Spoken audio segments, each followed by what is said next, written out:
Welcome everyone to the One More Game podcast. I'm one of your co-hosts, Jeremy Culver, aka Darce, and with me is the California Thirst Quencher, Pete Leisure. Pete, how you doing, man? Apparently you should call me the California Canadian because I just made you die laughing as we were about to go on the air and live. So way to go on that. I just have to say, like, to explain it, because yeah, I'm obviously laughing to start this. We were having literally a whole conversation before I hit, go live and record and all that jazz. And I'm like, all right, you ready? And you're like, yeah. So I hit everything, get it ready to go. I know exactly what happened. Well, you know exactly what happened. The listeners don't, and the viewers don't.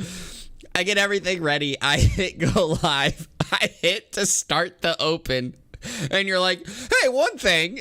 Hey, by the way. And I was like, I literally It wasn't even about the conversation we were having. It was going to be about your PSWF thing, which makes it even better. It wasn't even like remotely related to the conversation we were having before we went live. I know, but it was just so like perfect time of like, you're ready? You're like, yeah. Now I'm going to start up a whole new conversation. Let's go. Well, everybody, thank you so much for tuning in here to the One More Game podcast. And all those that are here watching it live over on youtube.com/pressstart28. I'm going to get through the intro, then we'll like kind of talk about, anything else real quick, and then we'll get to like our one more game or what we've been playing lately. But as always, everybody, thank you so much for tuning into the One More Game podcast. This is a podcast centered around making sure you're informed about all the video game news happening around the world, whether it's Nintendo, Xbox, PlayStation, or PC. If there's news that you need to know about, we'll make sure that you know about it. When you're listening to this on your podcast service, make sure you hit the subscribe button or the follow button, depending on what your service offers. And if your podcast service allows reviews, please leave a 5-star review and tell everyone why you love the One More Game podcast, because we really enjoy bringing this to you each and every Friday. If you'd like to be part of the show by asking a question or suggesting a topic for discussion, you can head on over to pressstartnews.net/onemore-game and fill out the submission form, and your submission could be used on the next episode. And you also, of course, if you're watching this live, drop them in the comments section on the YouTube channel, and we will, of course, reference those throughout the time. Before we get to what we've been playing lately, Pete, how has your roughly 2 weeks off been? Because it's been basically, it feels like 2 weeks in a sense of when we last recorded an episode. This isn't necessarily directly related to the podcast, but after I was driving into work on Sunday and getting ready to run a Dodgers game, and it dawned on me, I had not felt more like revitalized from a weekend in months. So it was really nice to, and like I said, it's like months before like even doing the what do you call it, this I started co-hosting the One More Game podcast, so it wasn't directly related to this. It's just for whatever reason I went down to San Marcos, place I moved out to when I first moved out to California back in 2019 in June, actually 3 years basically now. And I hung out with some friends down there for a couple of days, and I was driving back and I was just like, wow, I like feel like more refreshed, like you would think you'd feel like after a weekend, like how you're supposed to feel like after a weekend. Like I felt like that, and it was really nice. It was really glorious. I had a great time. So basically what you're saying is you don't want to co-host anymore because you feel revitalized Absolutely when you don't not. have to. Absolutely not. I love doing the podcast. You want me to fire you on air? Yeah, let's go. Fine, do it. Yeah, I dare you. I dare you. Let's go. Oh no, that's. I'm glad that you had a good time. You feel revitalized. Obviously, having a long time. How was off. your wedding? How was ever that? Wedding was great. We had a great time across the day. It was a long week and a long day for the wedding as well. I think I got up that day at 6:15 in the morning to try to make sure that we got breakfast before we had to do all the events of the day because, of course, me and my wife were in the wedding party. So, as always, right, the wedding party has to do a bunch of things beforehand. But, yeah, we had a great time. We had a blast. I had a lot of people laughing and joking throughout the night. I grinded on my best friend's mom during one of the opening dances. She never dances. I've never seen her dance in my life, and she was out on the dance floor, and I was like, you know what, I'm gonna take this opportunity to mess with her. So I jumped in front of her and started shaking my butt on her. You told me later, she was like, I felt violated on the dance floor. I was like, yeah, but you liked it, and she didn't deny that. She walked away. So just yeah, all right then. it was a blast. It was a blast, honestly. Yeah, we had a great time. But yeah, all good. Obviously back now, and it's been a lot to kind of get back into the swing of things throughout the week because of such the long week. But I'm excited to get things going and, of course, record here the podcast. And as we were discussing right beforehand, because you talked about PSWF, I am recording that episode, the pay-per-view episode, later tonight to post tomorrow, Saturday, June 25th. So if you haven't checked it out already, make sure you go check out PSWF. It's been a ton of fun, great reception. We've had a lot of people checking it out. And of course, it is our first pay-per-view episode. Real quick, before we get to our upcoming games though, Pete, how excited are you for PSWF? Because your created guy is going for a title in this upcoming pay-per-view. That's because I'm just really good, man. I already look like my character, you know. I got the facial hair growing like really poorly and everything. I do recommend everybody go and check it out. It's been a lot of fun. I will say I haven't caught up on last week's episode as of yet, but I will. I do plan to do that, especially before the pay-per-view event tomorrow. And every episode I've watched has been a lot of fun. I mean, like, yeah, you kind of gotta like pro wrestling because it is a pro wrestling, program. Yeah. But you and your buddy, your boy, whose name escapes me because I'm an asshole, Kyle. Right? Kyle. Yeah, there we go. Sorry, Kyle.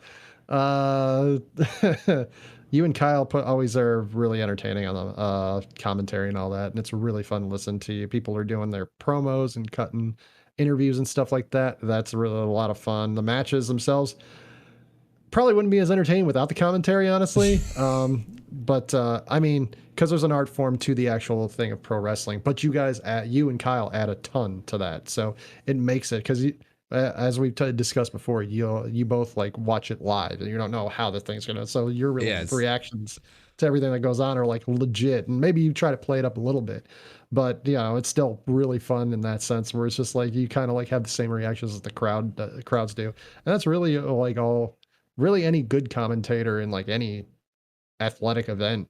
That's really what they tend to try to do or have to emulate a lot of the time, or emphasize how big the moment of the event feels. Like you think of Michael Jordan's last shot with the Bulls, and that kind of thing. Like that's like one of the promoting how big the moment is, and also like showing how what the fans are feeling or how they should be feeling in the arena are like the two biggest things. And you guys definitely nail the second part for sure. So it's really a lot of fun. Well, I thank you. And yeah, of course, I will say real quick that, yeah, there are times where, of course, a match ends and we're like, oh, that was it? Okay. Yeah. I mean, But of you course, don't have any control over it. You're not playing the character. Yeah, so exactly. You just having it like computerized. Sometimes the computer's just like, hey, match is over. And we're like, oh, okay. But like, I need a smoke break. Yes, but it is a ton of fun. But everybody, again, thank you so much for tuning in here to the One More Game podcast. If this is your first time to the podcast, welcome to the podcast. I hope you enjoy your listen, and I hope you enjoy your stay. If you are returning, you already know what it is. We start off every single podcast talking about what we've been playing lately. So, Pete, with 2 weeks, what have you been playing lately? I got some good news and some bad news. No. Bad news. We'll start with the bad news. I haven't played a lot of Resonance of Fate in the last couple of weeks. I will say I saw like last night, I think on Steam, it was like 1 hour and 30 minutes. Stalker? And I was like, well, you pop up on my friends list. It shows you what you've recently been playing. Yeah, I didn't even think about that, but yeah. The good news is I have played a few games. I believe it was last week. Teenage Mutant Ninja Turtles: Shredder's Revenge got released.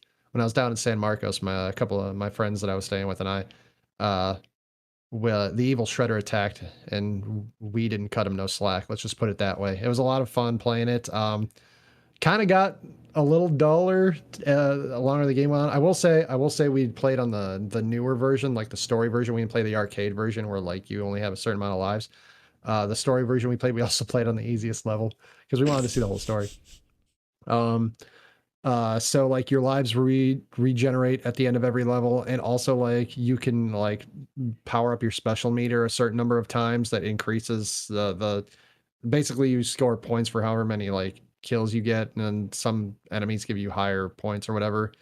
And like you get up to like I think a max of 3 like special bars, and you basically just do your taunt or whatever, and we've learned you could just basically power those up and then just theoretically spam your special moves like every single like round of battle. So it was like it got kind of repetitive and kind of dull after we figured that out. But we didn't play the arcade version, but a little bit.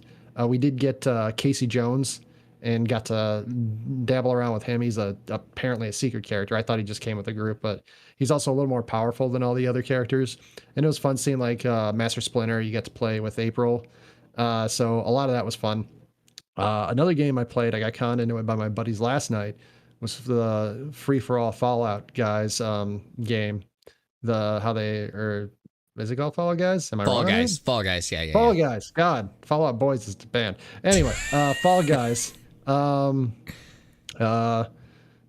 Guys. I got to play with them, and again, it kind of like it felt like I think we just like kind of like unluckily rolled into this, but I feel like we played like the one or two of the games like several times more than the other ones. But it was a lot of fun. You're playing with your friends and all that stuff, and it's a real great time. I really enjoy playing that. So those are the two games I played the most the last couple of weeks, and both of them are really good, especially if you have friends to play with.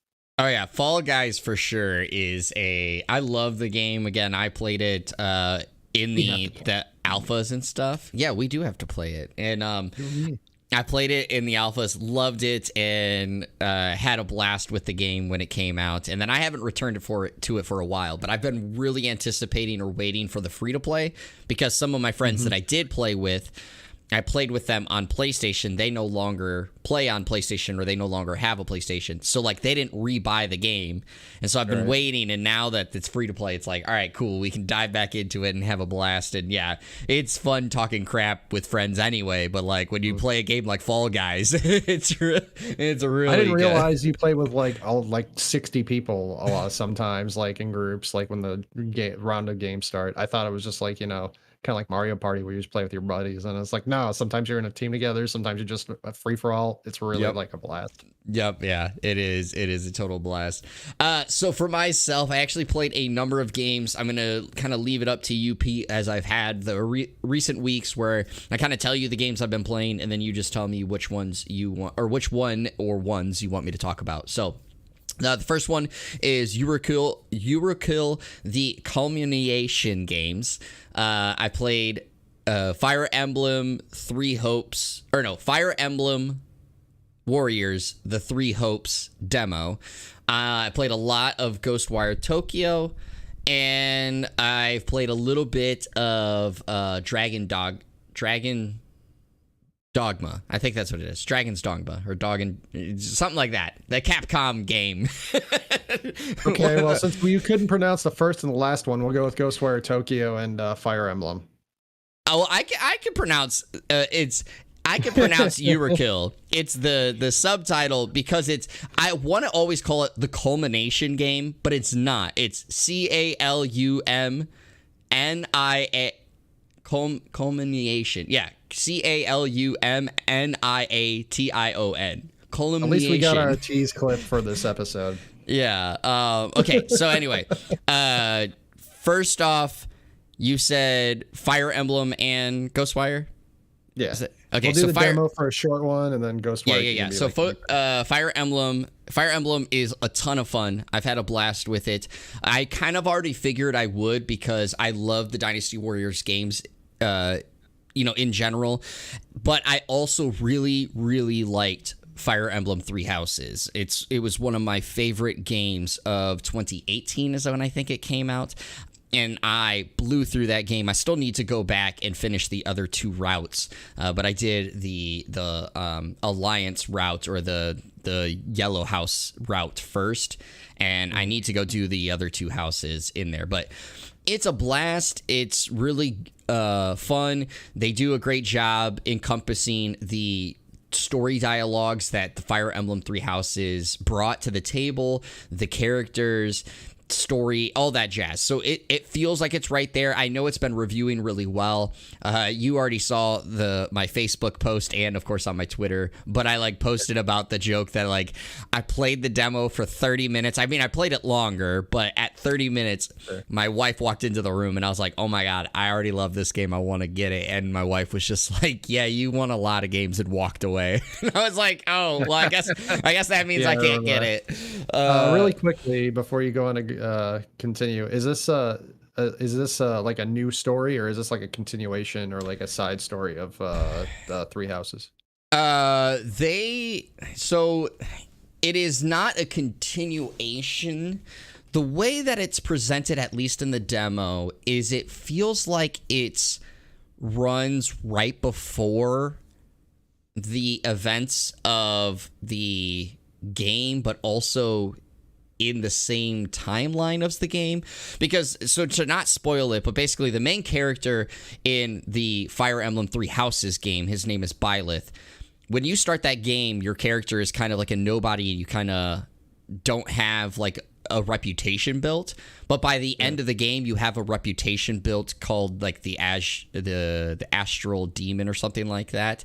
And in the opening of the demo, they refer to Byleth as that nickname. So it like kind of feels like that's in place. Like concurrent. Yeah, but then one of the characters who, again, I'm not going to say the name, but in the Three Houses game dies. He's alive in the demo, at least at the beginning. So that's where it's like, it feels like it's almost like running side by side with the game, but not at the same time. So I'm not 100% sure yet. Obviously, if I get the full game, I'll dive into it and figure out more where that story arc comes into play. But then, of course, Ghostwire Tokyo, I've been kind of like speed running that game, in all honesty, because I've been really wanting to get through it.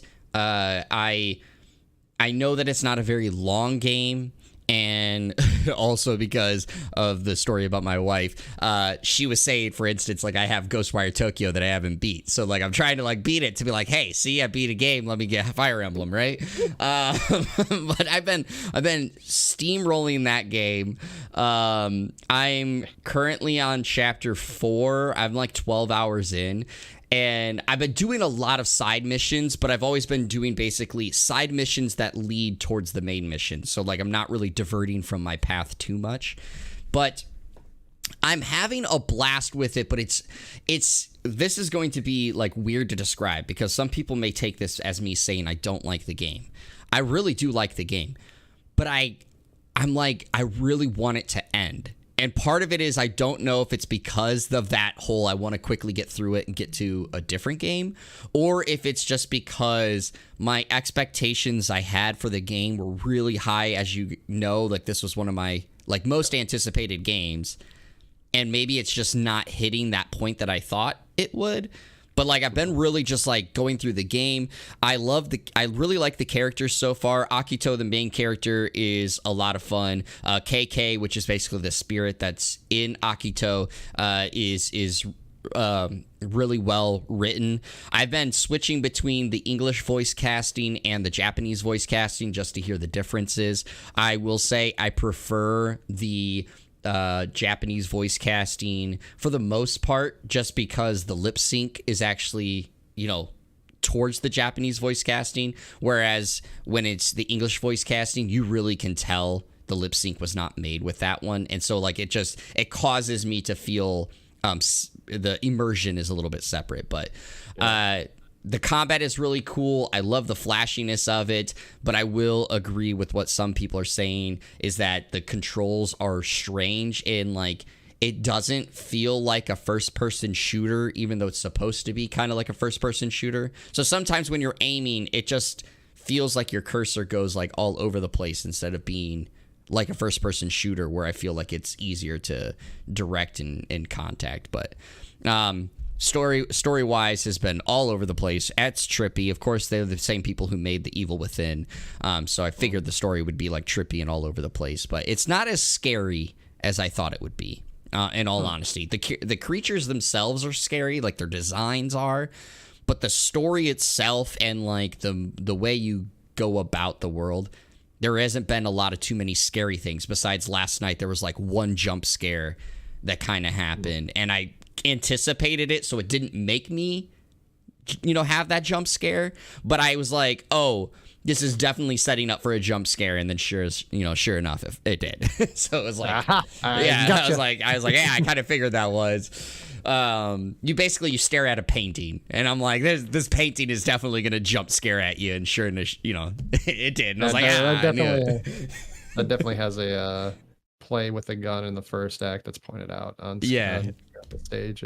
Yeah. But so far so good. So we'll see how I feel the further I get into it. But it is definitely a lot of fun overall.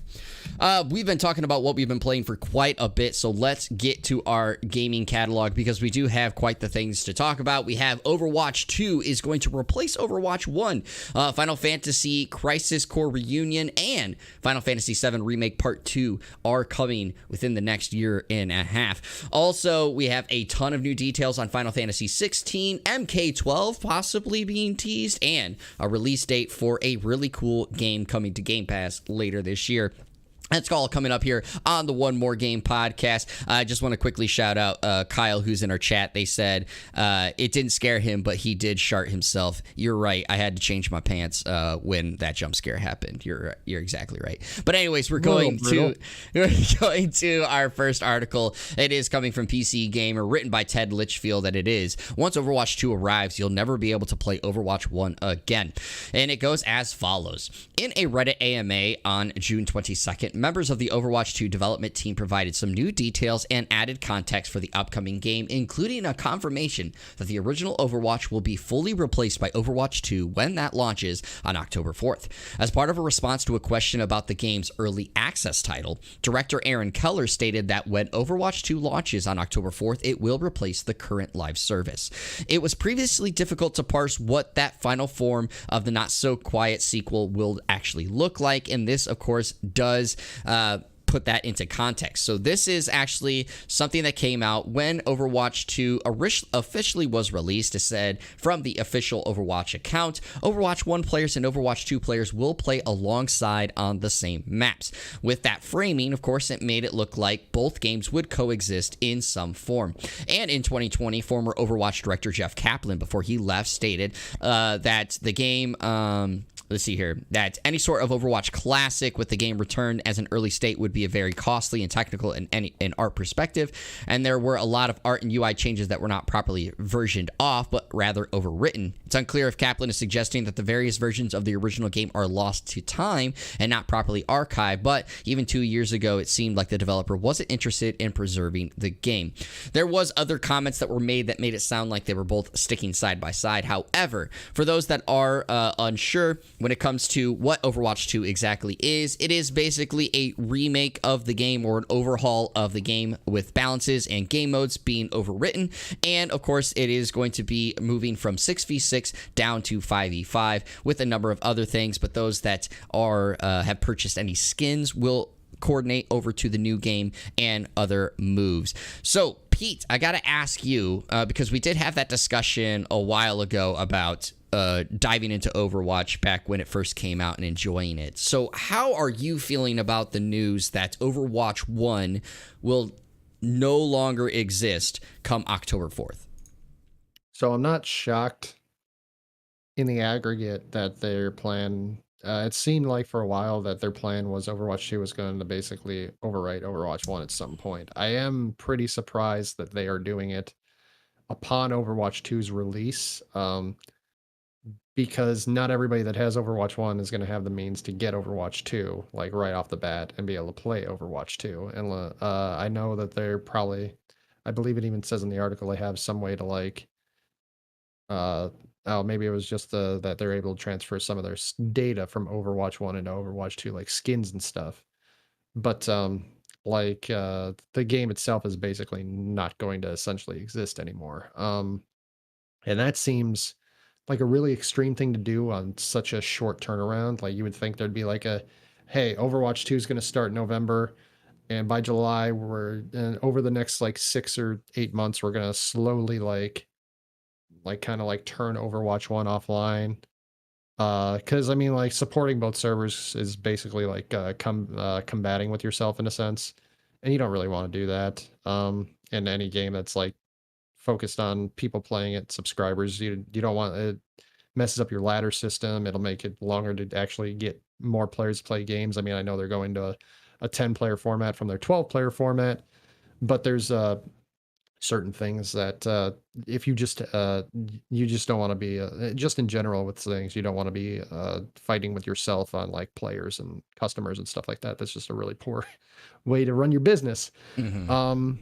But yeah, I mean, they're not going to randomly just get everybody from Overwatch 1 to Overwatch 2 to begin with, and just having a cutoff date of like, hey, Overwatch 2's there, bam, Overwatch 1 is gone, is really awkward. I do wonder how the game is going to play out now in their 5v5 kind of more MOBA format. It seems like they're going for not necessarily maybe like the level up aspects that we know from League of Legends and Dota and those kind of games. By the way, RIP Heroes of New Earth. I saw that one was coming. That server was coming down recently.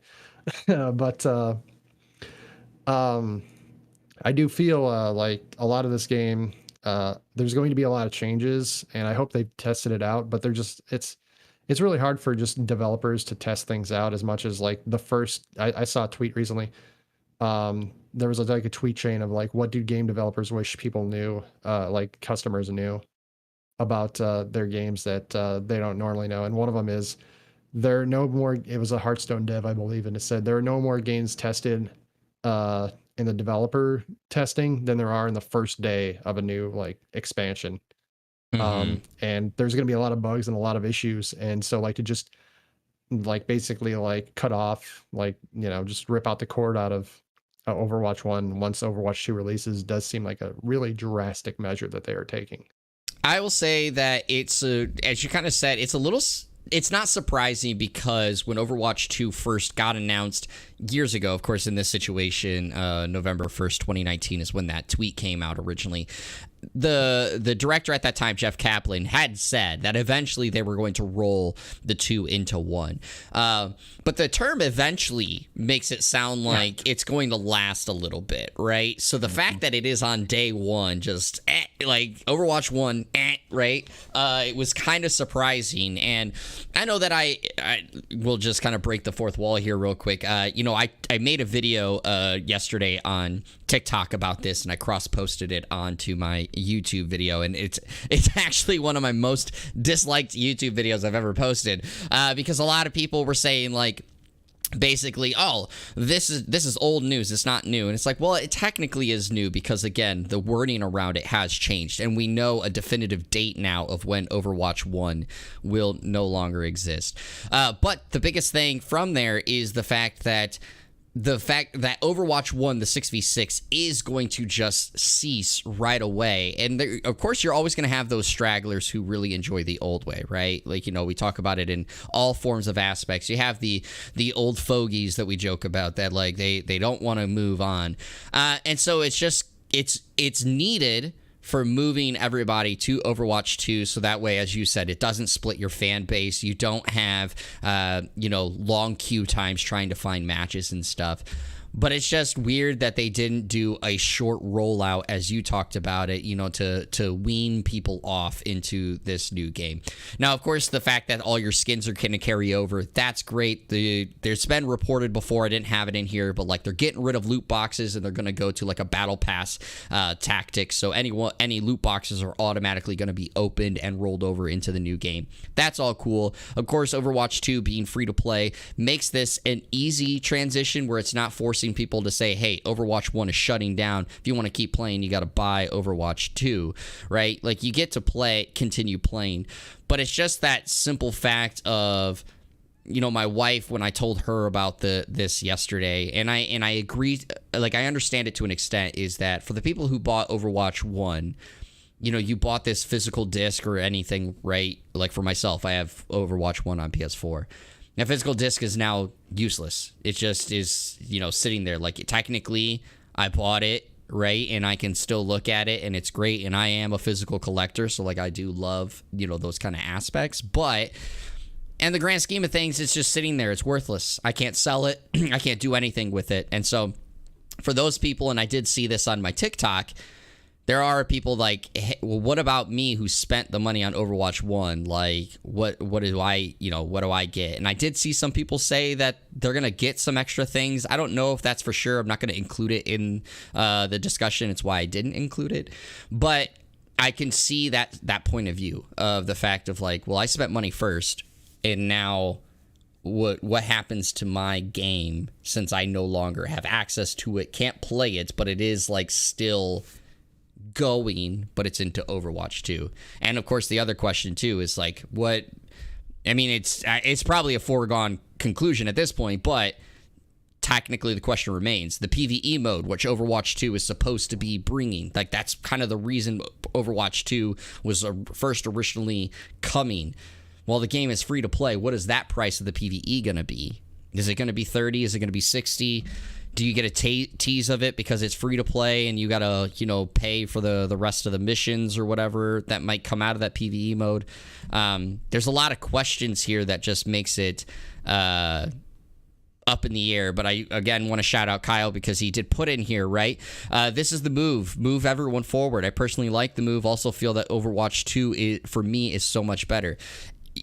For Kyle, it's so much better. For others, it may not be. They like the 6v6 format, right? They may like the things that bring to that. And then, which has already been a discussion, but I just want to get your thoughts on it too, Pete, is obviously in the Overwatch League, right? You had teams that had 6 professional players. Well, now they got to drop to 5. But that doesn't just happen just for the professional teams, right? What if you had a group of friends that you played 6v6 all the time? Now you got to have one of them sit out and no longer join you, right? Like, how do you circumvent or tackle that aspect, right? It's tough when you just say Overwatch 1, poof, gone October 4th. It is a little weird that they don't even have like a throwback format, which maybe they have in the plans to eventually implement, where it's like kind of like a how League of Legends has Earth. I don't know what the ultra rapid fire mode. Ultra rapid fire mode. Yeah, I don't play League, so I didn't know what the letters meant, but every time Earth is up, I know about it because all my League friends are like, hey man, let's go Earth. And maybe it'll be something like that where they have like kind of like a throwback like every like 4 or 6 months where they just have like a 2-week thing. It's like, hey, it's like 6-on-6, let's go. And you got a throwback thing. Like it's just like a fun for fun format. But I'm a little surprised they don't even have that as like part of the thing. I was like, no, we're on 5v5 and that's it. I do feel bad for all the people that are like getting tossed out. Hopefully that there's some sort of compensation for like especially those esports players. They're just like, yeah, you're not needed now. But I assume a lot of the game is going to change and they're just going to have to like basically uproot a lot of the teams from top to bottom in the sense of like how the game's going to play, because having 5 players is a lot different than having 6 players to begin with. So it might not even be a thing. It's not even as simple as like, oh, we're going to drop 1 player. Now we're down to 5 teams. Now maybe it's like, hey, this strategy that we use as a 6-person team now doesn't work. So you 3 that are like not really good outside of that, we're going to kick all your asses off and we're just going to get 2 other people now or whatever. And that seems also like really like, how the hell is that going to work? Because it's not like, it's like in 7-on-7 with football as opposed to like a regular football game. Like, yeah, you kick out the linemen and stuff like that. But like if you're a linebacker, a wide out, a quarterback, a tight end or whatever, like you're still like on the team. This is more just like, yeah, we're also the way this works, tight ends aren't really a thing anymore and we don't need any linebackers. We're just going to have 7 defensive backs now. And it's just like really strange and how that's being decided upon. So I do feel bad for the friends thing too. So hopefully they do have something like where it's like you can like a kind of a cycle thing where like maybe like you swap out team members. I guess you could just do that yourself. It is kind of a bummer in that regard though. Yeah, I don't know. Like I said, I just feel like they could have done this a lot smoother, and instead of just like, oh, let's just nip it in the bud. So Yeah, and I want to just bring this in because our resident person who is an Overwatch player is commenting a little bit in here. So they did say, of course, that the teams are still going to need that second person because of the meta. They'll need to figure out, of course, which tank they will want in for that said match.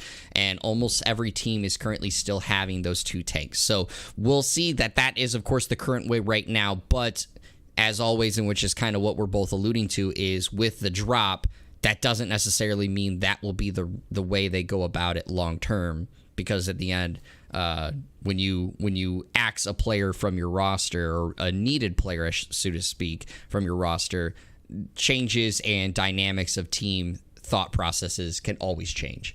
Let's move on to our next article, and this is coming from IGN, written by Rebecca Valentine, and it is Crisis Core Final Fantasy VII Reunion announced and coming for this winter.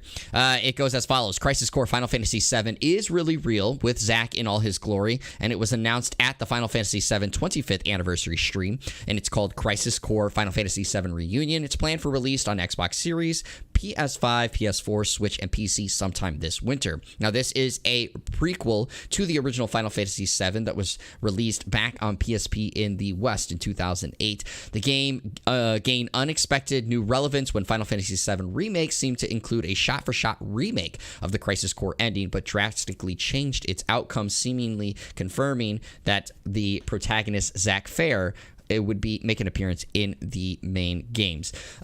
So before I get to the next part of it, Pete, I got to ask you, one, have you ever played Final Fantasy Crisis Core? And two, as well, what do you think of what you saw from that remake or remaster look?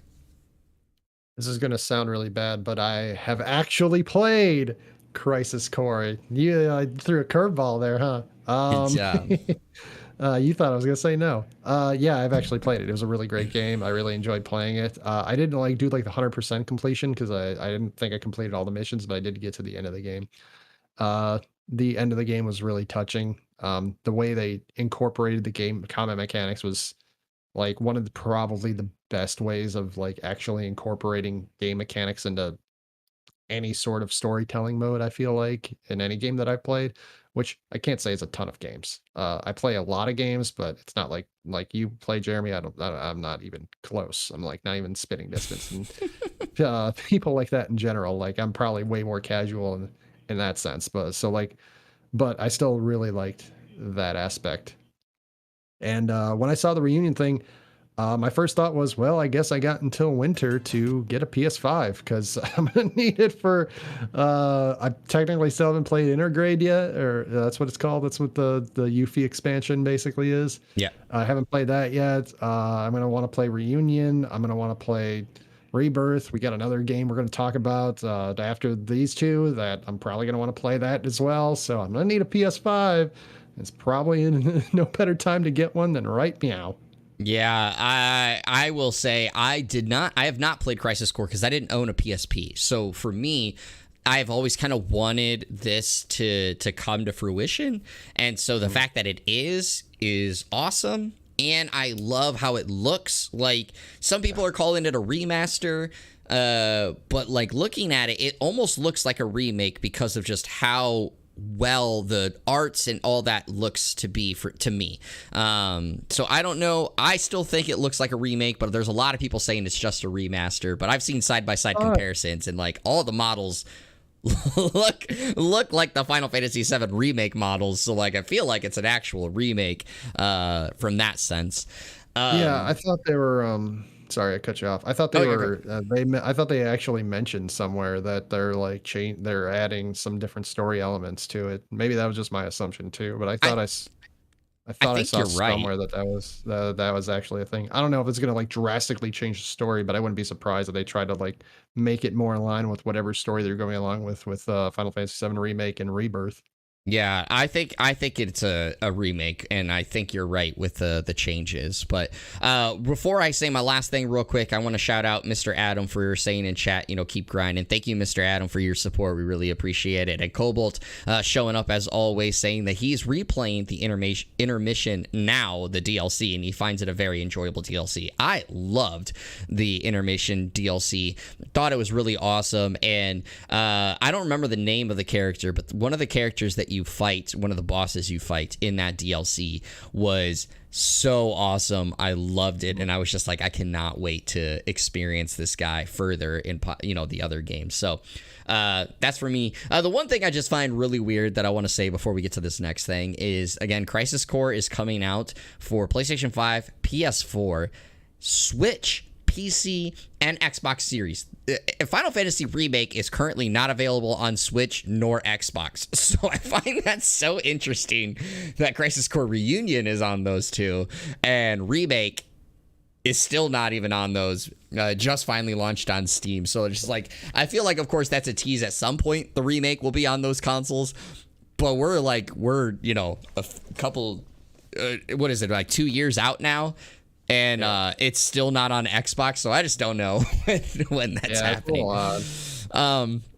But anyways, for the second part of this, we have Final Fantasy VII Remake Part 2, which is called Rebirth, is also been confirmed, and it is launching next winter, in winter 2023. So this is from Games Radar, written by Jordan Gerblick, and it goes as follows. Final Fantasy VII Rebirth, formerly known as Remake Part 2, has been revealed, and it is coming next winter for PS5. The first trailer for Final Fantasy VII Rebirth was shown off during the 25th anniversary stream, where we finally got a glimpse of what Square Enix has described as a different atmosphere compared to the part 1 of the Final Fantasy VII Remake. We can see what appears to be more open world outside of Midgar, as well as big story teases via narration from Cloud and Aerith, and you of course can check out the trailer to see more details on it. I'm going to kind of skip down a little bit, and it said one of the few criticisms of the Final Fantasy VII Remake is that it is quite linear all the way through, and its setting confined to the bustling urban sprawl of Midgar. This time around, however, Cloud and company are leaving Midgar in pursuit of Sephiroth, and it looks to sound like there will be a little more space to move around. There's also some other things. Going to go to a quote from creative director Tetsuya Nomura, and he said, Final Fantasy VII Rebirth is being designed so that people can enjoy this game whether they know the original game or not. In fact, new players might even enjoy starting their Final Fantasy VII journey with Rebirth. Cloud and his friends embark on a new journey in this game, and I believe that the scenes that they witness after leaving Midgar will give players a fresh new experience. Now, Pete, I want to start you with this question, because with what has been said there, and of course what's been in the trailer, there seemingly appears to be that Rebirth may actually tell an alternate version of Final Fantasy VII in this aspect. So I have to ask you, as a person who liked Final Fantasy VII, how much does that excite you or bother you that it feels like they may be straying a lot away from the original Final Fantasy VII story? It excites me. Look, when I was younger, I when you said something about a remake or a remaster or anything of that sort, or just like importing one form of media to another form of media, I wanted things basically to be verbatim. I wanted them to be exactly how they were told in the first part, exactly how they were told before, and that was the only way I used to think that that was a credible way to, I guess, entertain myself or something. I can't really explain why I thought that way. It's just how I felt. It was like that was what I wanted. I liked the original thing so much. That's what I wanted for the remake. As I've gotten older and kind of gotten more understanding, it is near impossible to transfer one. Like if you're trying to get a book into a movie, it's really hard to get a one for one transfer from one form of media to the other. There are two different forms of stories built for two entirely different forms of media.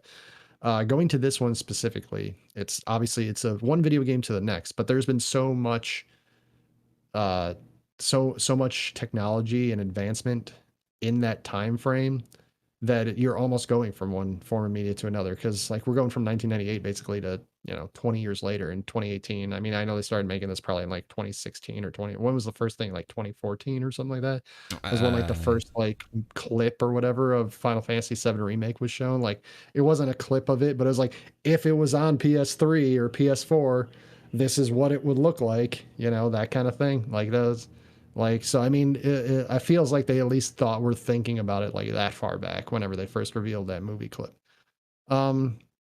So I am all for a retelling of the story, and I think I might have sent this to you back when I first played Final Fantasy VII Remake 2 years ago.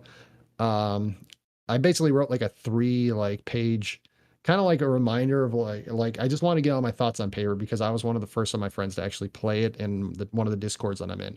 So and everybody was asking me while I was playing it, what do you think? What do you think? What do you think? So I was like, all right, you're all gonna ask me what I'm think.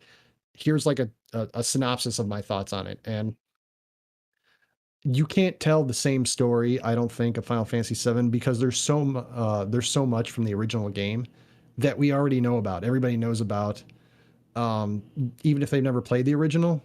So they're not going to get like, spoiler alert, Aerith dies in the original. Okay. I don't know if I need to spoiler alert that, but I did.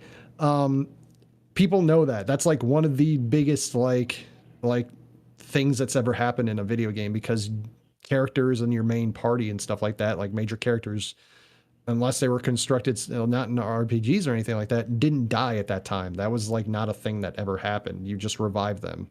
I remember even being as a kid being like, why don't we just use a Phoenix Down? Why is this different? I don't understand. So you can't tell the same story because you won't get the same effect. Like it'll be cool if it's like just an updated version, an updated graphics version. Like it'll be cool to see it like, oh, what's it look like now? Like with 25 years better graphics. But the impact's still not going to be the same. It's like, oh, hey, Aerith dies. Yeah, we already knew that. It's just not going to be the same. Like you have to tell a little bit of a different story. It's going to be a little jarring. Maybe it's better if they didn't rename it Final Fantasy VII Remake and kind of like the remake title makes sense once you play the game. It's a remaking and re-envisioning of the story, but it doesn't convey what you would think it was. It is kind of, it is definitely not kind of, it is definitely like faulty advertising. But again, like I said, if you want to have a game that has a similar impact of the original Final Fantasy VII, you cannot tell the exact same story. You have to tell a new story with the same characters that has as much of a thing. And if you know anything about Tetsuya Nomura and you played any Kingdom Hearts, he likes making everything grandiose and like almost way too big for its britches. So whether or not we were going to get that, or whether or not you wanted that was basically once they said, Nomura, you're the one writing the story, that was what we were going to get. So like, regardless, I'm just going to enjoy the ride while it lasts. And I hope it's a fun one. I will say, first off, I agree with you on that last aspect. I'm going to enjoy the ride in all its glory as it goes on. I also slightly disagree with you with the remake title because I feel like remake, it honestly is up to interpretation, but it's literally remake. So like you can remake it in your own light or in a different point of view. Doesn't necessarily mean it is literally a one-for-one carbon copy, so to speak, but with updated graphics. I will tell you, honestly, I am still on the fence about this whole story change in aspects. I want to shout out a comment that we have here. Personally, I love Final Fantasy VII, and I'm very excited to see how the story changes. Final Fantasy VII Remake is all about how destiny can be changed, so I'm really looking forward to this. I agree with that aspect, but I've always felt with, especially Final Fantasy VII, with... yes, at the time, right, it was great graphics, but like the blocky characters, I always wanted to see that story told in the modern format, in the way that we have in technology. So it's been one of those things where I love Final Fantasy VII Remake, so don't take what I'm about to say saying I think the game is terrible. But it's been one of those internal pulls where I love where the story is going, these different directions. But at the end, I still want it to personally stay true to the original story. The story around it can be different or told differently to get to that point. But basically, how I've always wanted it is basically still point A reaches point B, as you already said, right? Point C, Aerith dies. Point D, finality. But how we get there, the windy road to those points can always be different. And that's where I don't know where Rebirth is going yet, and I'm sure I'll still love it, and I'll still love whatever gets presented with it and how the journey goes. But I know that young version of me who really just wanted to see this game in a PS4 format, or of course modern format, is going to also be like, but it's not the story, right? It's not the same. And that's the thing that I think is tough for me. But I'm not going to be one to judge it until I play it. And again, I'm sure that the way it's presented, just using that intermission DLC as a focal point right now, that intermission DLC was awesome. I loved it. That was nowhere to be found in the original game, right? So it wasn't like, if Rebirth tells a different story, then I'm going to be sitting here being like, well, Final Fantasy VII Remake was dirt. It sucked. It didn't tell the story, right? That's not going to be me. But I think that there still will be a part of me of, but what if we got the story of the original? How would that have looked, right? How, using your instance with Aerith, yes, everyone in the game knows how Aerith dies, right? But like, how does Aerith die in the new version? What is the build up to it? Because you can extend it out, or you can tell a different story on how Aerith dies, but in the end, Aerith dies, right? That's what I'm saying is like, still reach the focal points that get to the end, but the way you tell that end maybe is different, and that's deep down what I feel like I might still go with. But the way Rebirth looks, the way Final Fantasy VII Remake was, I'm sure I'm gonna love it. So, and maybe they reach that winding path, like you were saying. Like maybe that's actually where they're going. Yeah, and that's again why I'm not gonna judge it based off of until I play it, and because of the fact it could very well do exactly what I hope it does, but just does it differently. So anyway, we're going to our next article. We got to kind of speed things up because we've been going for a little bit longer. So we're going to GameSpot for this article written by Timur Hussein, and it is Final Fantasy XVI is an ambitious, more mature entry in the series, according to the producer. So I'm not going to read this full article, but as some of you guys know, the producer for Final Fantasy XVI is, and I'm trying to make sure that I find his name real quick so I say it. Naoki Yoshida. Yeah, Naoki Yoshida. Trying to scroll down real quick and find it. But he is the same person who helped, or who is the producer for Final Fantasy XIV, which was a complete bust at the beginning and has turned into one of the best, if not the best MMOs currently available to play. So there's been a lot of articles going out. Timur Hussein talked with him, and I'm going to just read some little snippets from the interview that we got there. So one of the very first things that I wanted to talk about is that basically in the game, so using Final Fantasy 15 for instance, you had to watch Kingsglaive, you had to watch the anime Brotherhood, and of course play the game to really get a full picture of the story that's going on. So Timur Hussein asked, are there plans to support the world with tertiary lore material, or is it more self-contained?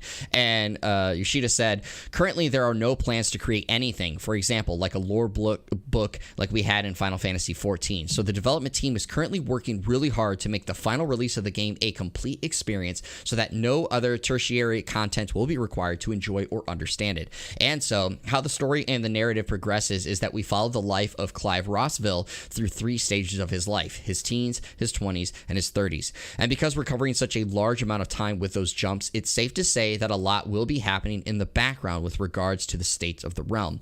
And while we have a few side quests available, the game will touch upon what is going on in the world in the background. In addition to those main scenarios, we also will have them in-game compendiums and a lot of stuff to read in-game that will hopefully help provide a lot of lore to the people who wish to delve deeper into the game world.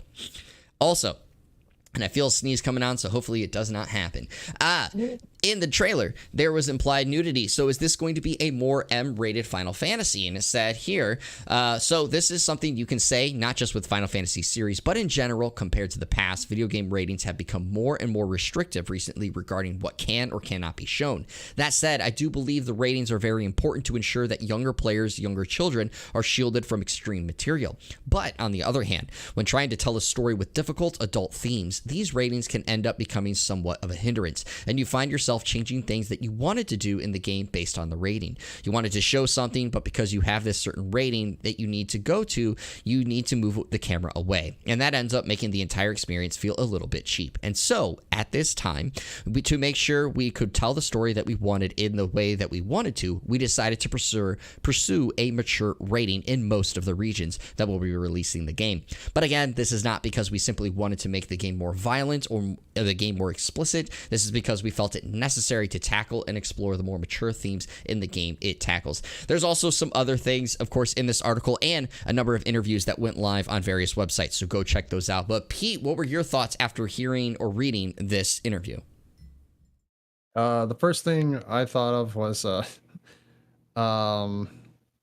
you didn't actually cover it because it wasn't part of the interview. It was part of the intro of the article. We discussed it offline. So I guess Yes. the You go ahead, talk about it. So I guess the article itself starts by it says the opening paragraph: the Final Fantasy franchise is fighting. I'm assuming it's so to say is fighting to fit in a way that it hasn't been for quite some time. FF14 underwent a huge revitalization. It took it from a floundering MMO, as you said, to one of the most critically acclaimed and beloved games of the genre. And Final Fantasy VII Remake, meanwhile, defied expectations, delivered on an incredibly strong and modernized version of the iconic Japanese role-playing game classic. It continues on, basically saying that it continues on just basically saying that like Final Fantasy VII is kind of like not necessarily been in a tailspin, but definitely on a downward slope in the last like great while, which I wouldn't have ever thought of, but I can honestly say I don't play as much Final Fantasy as I did back when I was a kid. So that was a little bit jarring to me. But the interview itself, it was really cool listening to a lot of Yoshida's opinions. I think he dove into a lot that makes a lot of sense. The mature themes of the world, for instance, he wants a more mature game. So whether the game's going to be an M rating or not, even though it sounds like it probably will be, the art also looks like it's leaning towards like a darker, like more realistic, quote unquote, fantasy. So there's probably going to be a lot of like, not necessarily gory, but bloody scenes and action, violent scenes. So I wouldn't be surprised if it gets an M rating. But the fact that he wants to produce a more mature game, like I think that makes a lot of sense. You got to kind of build your games with your customers, and a lot of the customers are a lot older now, and the entire world has changed. The politics and things that people are talking about, the things that interest people, have changed a bunch. And if you want to keep grabbing those people, you got to focus more on mature things, and especially like in the interview he was talking about how it's they're focusing less on like they talk about. One of the questions was Final Fantasy 15 was very consciously focused on male friendships and masculinity, and one of the overall themes that Yoshida says is that it's focused on multiple different people with different ideals in the same room, which especially in America is very like if they get it right, is very in your face of how we're living right now, because America is they call it a melting pot. It's more like a salad, I guess. But, because a melting pot means we're all kind of like of the same mind and thought. We are definitely not of the same mind and thought in a lot of ways, and haven't been for quite some time. So I'm interested a lot in to see what they're going to do, because remember, I said that this game felt distinctively to me less Final Fantasy outside of the summon looking things. And as cool as Final Fantasy is, granted, I have not played Final Fantasy a lot of Final Fantasy 14. I played some of it, and I haven't played Final Fantasy 15, but a lot of it kind of almost focused more on the fantasy aspect. And this one does too, but in a darker kind of like a Game of Thrones aspect almost. It's like a darker fantasy style than it feels like Final Fantasy typically goes to. So I'm really, really interested to seeing where they go with this, because like I said, just because I don't think it feels Final Fantasy, one doesn't mean that it's not, and two doesn't mean it's not going to be good. We just kind of touched about Final Fantasy Remake, how you wanted your little kid, little bitty Jeremy, little kitty Jeremy wants like a revisual telling of that follows the same like points of Final Fantasy 7, but that doesn't mean Final Fantasy 7 Rebirth or whatever is going to be a bad game. Mm-hmm. And in this regards, Final Fantasy 16 the same way.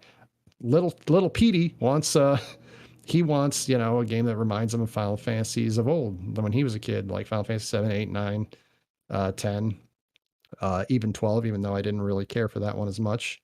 But that doesn't mean this one's going to be a bad game, and it's going to be interesting. About the only other thing I wanted to touch on,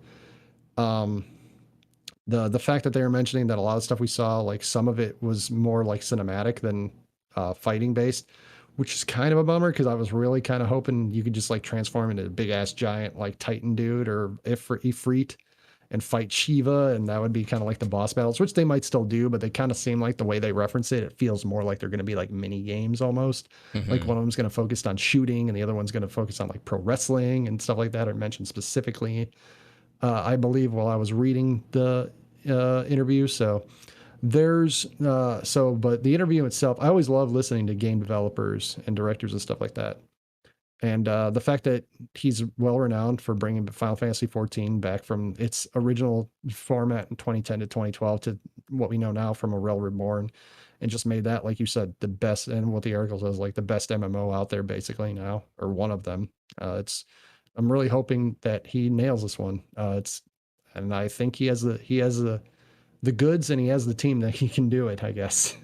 Yeah, he definitely has the chops and the team around him to make it happen. Because we are extremely long, I'm going to try to like keep my thing very short. So we'll have to talk about the Final Fantasy aspect that we were talking to save for this podcast at a later time. But Final Fantasy, of course, as much as I love Final Fantasy, it's my favorite series. It had been in somewhat of a downward spiral, of course, of late. Final Fantasy 13 was not very well received by fans. It got pretty good reviews, but fans weren't super happy with it. Final Fantasy 13-2, same thing. Final Fantasy Lightning Returns, same thing, if not worse. And then, of course, Final Fantasy 14 comes out, was doing awful. Thankfully, you know, it got revitalized. But Final Fantasy 15, a lot of people, it's still a very divisive game.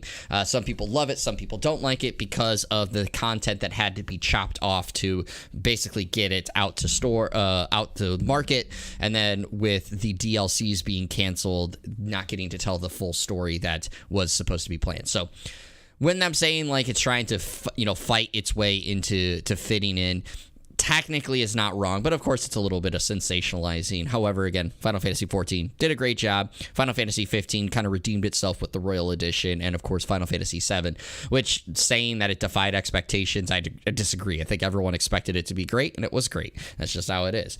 But I love the fact that they're going for this mature rating, not because of wanting to make it darker or grittier like they said here, but I've talked about it before, right? I've been wanting a more mature story content, and largely it could be because I'm older, right? I'm 30 years old now.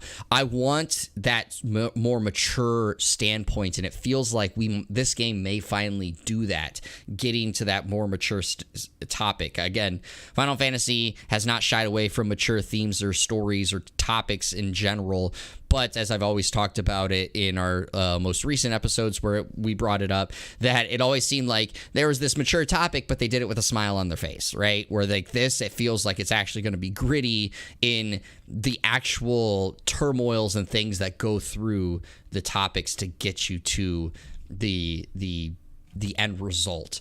I think that this game's going to be great. Everything on this seems like it's really going to be awesome so far. So I really just hope that it comes out in a good standing when it's time to come.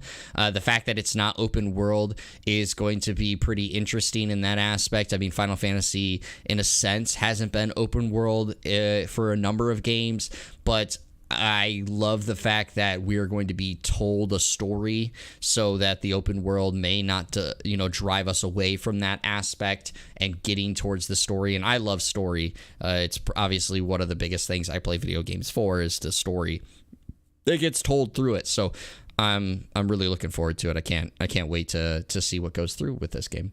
We'll quickly go to our next article. So MK12 might have been teased by their voice actor. This is going from IGN, written by Matt Kim, and it is Andrew Bowen, the voice actor for Johnny Cage in the Mortal Kombat series, is back on the lot at Warner Bros. For something. In a now deleted tweet, Bowen shared a video of the voice actor standing at the Warner Brothers studio before staring down at the camera with a mischievous grin. And it's the latest in a series of tweets Bowen has been sharing online of him working on something in the Warner Brothers universe. Fans have been quick to point out that this is yet another tease for the next Mortal Kombat game, which has been not so subtly hinted at over the past year. NetherRealm Studios' Jonathan Anderson previously shared a photo that included a desktop file reference to Mortal Kombat 12. And of course, if you follow Ed Boon, the creator of Mortal Kombat, he's always putting little teases and stuff out there. So Pete, I got to ask you, one, are you an MK fan? And two, does MK12 do anything for you? I mean, I'm a fan of Mortal Kombat existing. I'm not really a big fighting game fan. Certainly not like you are. If I do like fighting games, they're more like Street Fighter, stuff like that. I know people get off a little bit on the brutalities from Mortal Kombat, and I know it's a big ass meme, but a lot of stuff that I'm watching, I'm just like, all right, it's a little graphic, but sure, not really my thing, not really my jam. Mortal Kombat 12 subsequently doesn't really do anything for me, but I mean, I know it's a popular franchise and I know people love playing the game. So like, yeah, I'm really happy that it's getting another release. Once again, a little weird that, especially this one being a voice actor who should be used to this kind of thing, breaking an NDA, a little odd, but what are you gonna do? I guess that's something that could really get you in trouble. So I'd recommend not doing that, but I'm not a lawyer, so who knows? Yeah, and it's really funny. I don't know if it was in reference to this, but because you follow a lot of voice actors, I get tweets on, Twitter being like, oh, people, that you may like or whatever. And I saw like a number of people being like, yeah, don't post things like this. And they didn't reference this, but it just seems like they all were referencing said events. So I was like, oh, yeah, this kind of coincides with one another. I love Mortal Kombat. Honestly, Mortal Kombat is probably my favorite fighting game, not just because of the brutalities. I love, to be honest, it sounds weird because you talked about this, like people getting off on the brutality aspects. I love the fatalities and the brutalities that come with the game, because I just find the way that folds into the game almost seamlessly just is really, really cool. But just in general, I've always really liked the combat that Mortal Kombat brings. So for me, I cannot wait for Mortal Kombat 12. I love this. And of course, it makes sense. I had it in the show notes, but just to kind of reference it, Mortal Kombat 11 released in 2019. Before that, Mortal Kombat 10 released in 2015. And before that, Mortal Kombat 9 released in 2011. So if you look at this, next year would be 4 years from the last time Mortal Kombat 11 came out. So you would think between now and next year, Mortal Kombat 12 may be getting announced or releasing. So I would assume there. Last thing I want to say real quick, of course, is A Plague's Tale Requiem, the upcoming sequel to A Plague's Tale Innocence, is coming out this year, and we finally have a release date with a new trailer for an extended gameplay. That game is coming out October 18th, 2022, coming to basically all major current platforms, so PS5, Xbox Series, Switch, and PC. Remember, the Switch version is a cloud version, so for those that are upset that it's not coming to Xbox One or PS4, that's the reason. And of course, it's coming out for Game Pass. So Pete, did you check out the trailer, and what did you think? Checked out the gameplay trailer. I was interested enough that I downloaded the first game, Plague Tale Innocence, on Xbox Live on my computer, and I plan on playing that tonight and then playing Residence of Fate tomorrow. So yeah, I'm really interested, and I hope I like the original, so I get really interested to play the second one because it's coming out on Game Pass as well. Yes, and just to kind of give you a heads up, and of course for our listeners as well, I have not played A Plague's Tale's Innocence, but I've followed a lot of discourse around it. It was nominated for a lot of game awards. It did receive a lot of game awards, but one important thing to keep in mind with the biggest difference between a Requiem and Innocence, based off of those that I follow around the scene, is that Innocence deals with more hiding. Again, kind of following the title there, A Plague's Tale Innocence, right? A Plague's Tale Requiem is going to be the more combat focused, which is what you saw in the gameplay trailer. So keep that in mind as you play it, that, maybe you like A Plague's Tale Innocence because of the story or the setting and stuff, but maybe you didn't like the combat as much, Requiem may be more your boat based off of what the gameplays have shown off so far. So I plan to dive into that very soon. I've had it downloaded on my PS5 for a while, but, you know, backlog and all. That's always got to bring it up on every episode, right? But speaking of backlog, when is A Plague Tale Requiem coming out? October 18th. Remember, I just said that. But if you want to get something earlier and you want to get something next week, I got something for you right here. And it starts with today, Friday, June 24th. We have AI, the Somnium Files Nirvana Initiative for PS4, Xbox One, Switch, and PC. Capcom Fighting Collection for PS4, Xbox One, Switch, and PC. Fire Emblem Warriors 3 Hopes for Switch. Madison for PS5, Xbox Series, PS4, Switch, and PC. Pocky and Rocky Reshrine for PS4 and Switch. On Tuesday, June 28th, you have Disgaea 6 Complete for PS5, PS4, and PC. DNF Duel for PS5, PS4, PC. Escape Academy for PS5, Xbox Series, PS4, Xbox One, and PC. Phobia Saint Dinfna Hotel. I struggled with that when I wrote it down anyways. PS5, Xbox Series, PS4, Xbox One, and PC. MX versus ATV Legends for PS5, Xbox Series, PS4, Xbox One, and PC. Wednesday, June 29th, you have The Legend of Bumbo, PS5, Xbox Series, and Switch. Hillbilly Doomsday for Xbox Series and Xbox One. Thursday, June 30th, you have Cuphead, the Delicious Last Course DLC for PS4, Xbox One, Switch, and PC. Monster Hunter Rise Sunbreak for Switch and PC. Outriders World Slayers for PS5, Xbox Series, PS4, Xbox One, Stadia, and PC. The Galactic Junkers for PS4, Xbox One, and PC. Rabbids Party of Legends for PS4, Xbox One, Switch, and Stadia. Alaloth Champions of the Four Kingdoms for PC Early Access. Hourglass for PS5, Xbox Series, PS4, Xbox One, and Switch. Friday, June 1st, you have F1 22 for PS5, Xbox Series, PS4, Xbox One, and PC. Game Deck for Switch, and Almost My Floor for Xbox Series, Xbox One, and Switch. Pete, do any of these catch your attention?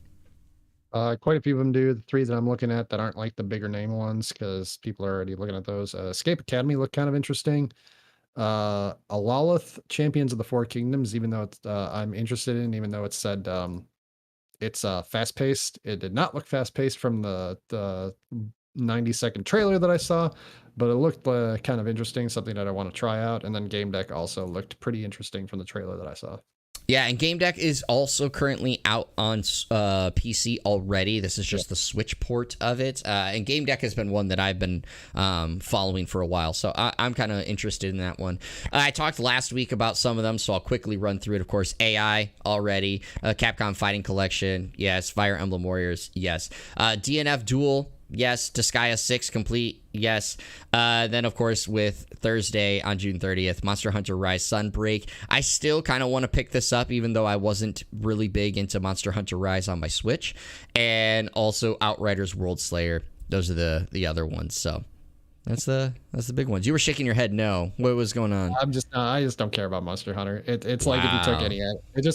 To me, it's like if you took any MMO RPG and just took out any of the story elements and just said, hey, you're going to do all the regular quests to like level up your character and go to the next thing. And I can't do it, man. So I will say, one, Monster Hunter does have a story. Okay, at least Monster Hunter. I'm not saying they don't. I'm just saying at least Monster Hunter World and Rise does.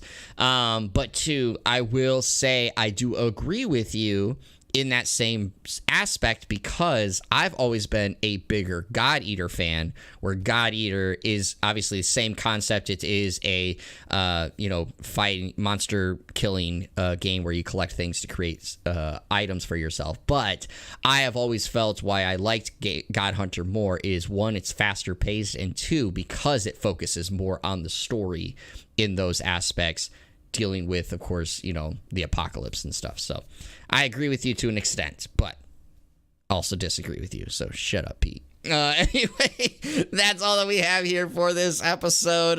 Before we go off into the weekend, Pete, do you have anything you want to leave our listeners with your sad looking face? Abortion rights are human rights. Wow. Okay. I just want to say real quick, I completely agree with you, but I'm like cracking a joke and you just open up right with that. God, that makes me feel like a jerk. But you're right. I'm sorry. You're right. Go ahead. Say it again. Abortion rights are human rights. 100%. I said it. 100%. What this guy said.